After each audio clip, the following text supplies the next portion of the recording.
May kasalanan ba na hindi patatawarin ng Diyos? Meron. Yung hindi hiningi ng tawad. Yung hindi hihingi ng tawad? Hindi hiningi ng tawad eh.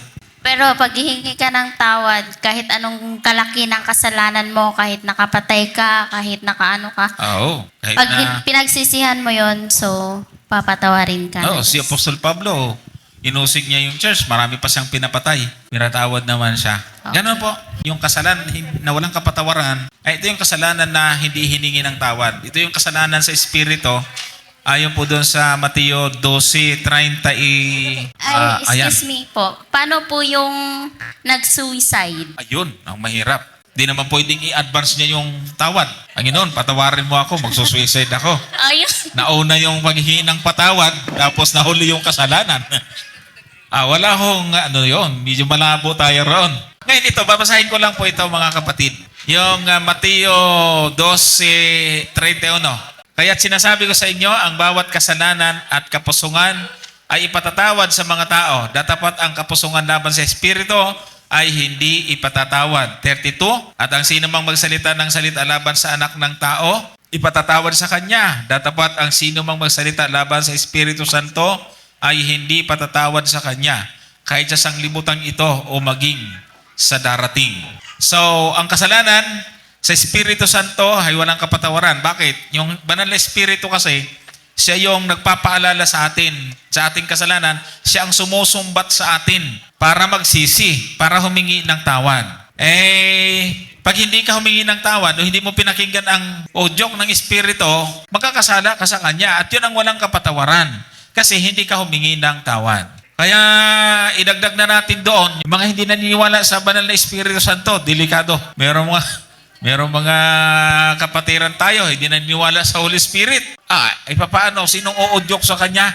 Yun pa man din yung iniwanan ng Panginoon nung umakyat siya sa langit. Brother Gomer. Ayan nga po ang katotohanan dyan mga kapatid. Doon sa ating doktrina sa salvation. Maging yung pagsisisi, regalo ng Diyos sa atin.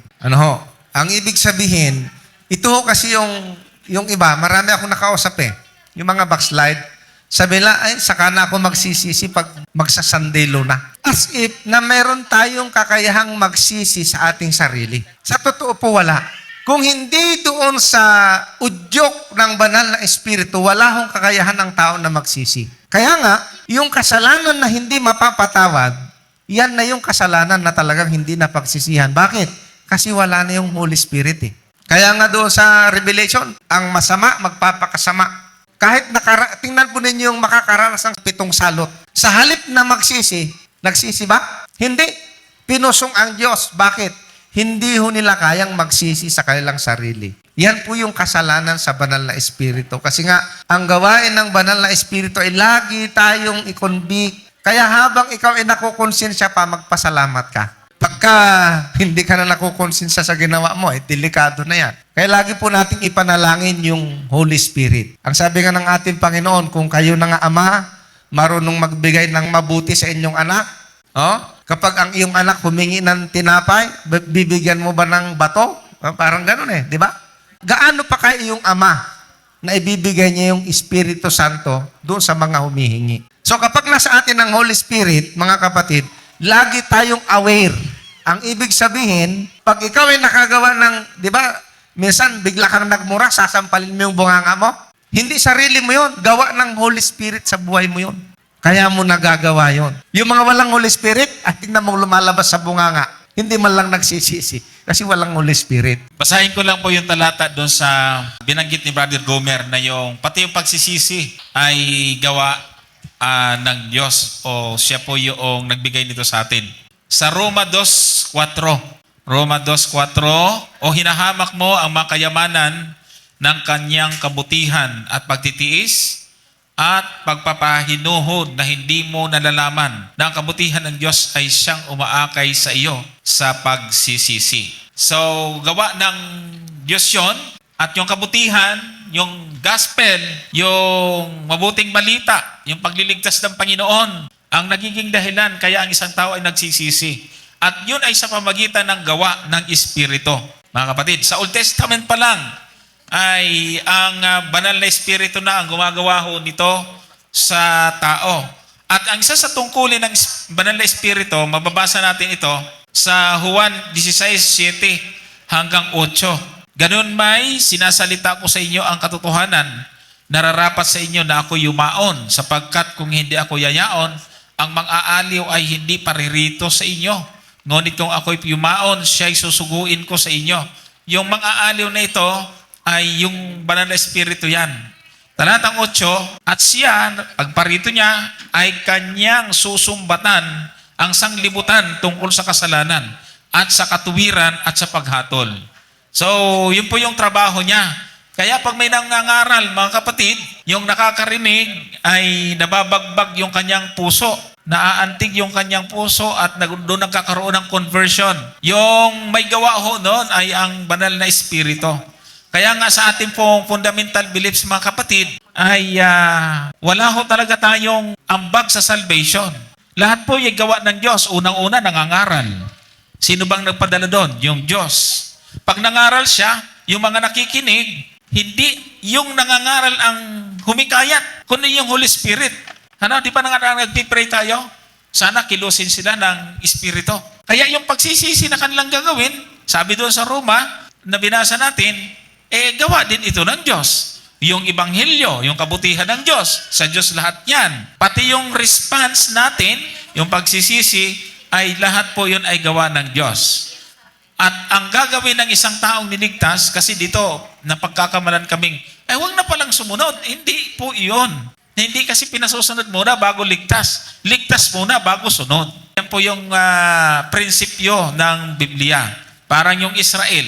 Hindi naman muna pinasunod sila sa 10 utos bago pinalabas. Pinalabas muna, pinalaya muna sa pagkaalipin bago ibinigay yung utos. So, hindi sila binigyan ng kondisyon. Ito 10 utos. Pag hindi kayo sumunod yan, hindi kayo makakalabas sa Ehipto. So, hindi po ganun na sumunod ka muna para maligtas ka. At ito po yung malaking usapin ngayon sa loob ng iglesia. Maraming kumukontra dito. Yun pa naman talagang ating pong doktrina. Yung pagiging masunurin natin ngayon ay hindi po yan paraan para maligtas. Kundi nung sumampalataya ang tao ng mabautismuhan na justified. Tapos na yung salvation. Ang buhay natin ngayon ay nagpapatuloy na lamang doon sa salvation. Yung ginagawa natin pagsunod, hindi natin nagdadagdag doon sa salvation kasi tinanggap na natin yon. Kailangan na lang pong makita sa atin yon. Kaya ang tawag po natin doon ay bunga. Yan. So dapat ay maging malinaw sa atin to. Yes. So, first of all, ako si Nix. Ang aking tanong is, di ba nakasulat sa commandment, honor thy father and mother. Pero papaano magiging applicable yun kapag, let's say, na-provoke ng parents yung son or daughter na gawin yung bagay na hindi gustong gawin ng anak? Ang tanong ko is, nakalagay po kasi sa Bible, honor thy father and mother. Tapos yung parents na yun, applicable pa ba siya kapag na-provoke ng parents yung anak na hindi niya gustong gawin pero ginawa niya? Ang ibig mo bang sabihin ay mayroong ipinagawa yung magulang sa anak na ayaw niyang gawin? Ganun ba? Yes. Hindi niya gusto. Hindi niya gustong gawin. Opo. Ayan. So para is maliwanag po yung ating sagot. Kasi nga, kung yung utos ng magulang ay lumalabag sa kalooban ng Diyos, kaya nga sa utos, tingnan po ninyo sa Mateo 22:36. Sabi ng nagtanong sa ating Panginoon, Guro, alin baga ang dakilang utos sa kautusan? At sinabi sa kanya, ibigin mo ang Panginoon mong Diyos ng buong puso, ng buong kaluluwa mo, at ng buong pag-iisip mo. Verse 38. Ito ang dakila at pangunang utos. What does it mean? Kapag ang utos lalabag sa pangunang utos, ito kasi yung pangunang utos pag-ibig sa Diyos, mga kapatid. Ang ibig sabihin, kung ang utos sa iyo ng magulang mo ay lalabag sa unang utos, ay hindi ho natin dapat sundin yun. Ang sabi ng Apostol Pedro, dapat muna kaming sumunod sa Diyos bago sa tao. Kaya nga, ang sabi ng ating Panginoon, hindi ako naparito upang magdala ng kapayapaan, kundi tabak. Kasi, halimbawa, nakilala mo ang Panginoon. Isusuko mo na ang buhay mo sa Panginoon. Sabi ng magulang mo, pag nagpabautismo ka dyan, lumayas ka na rito. Ay may honor your father and mother.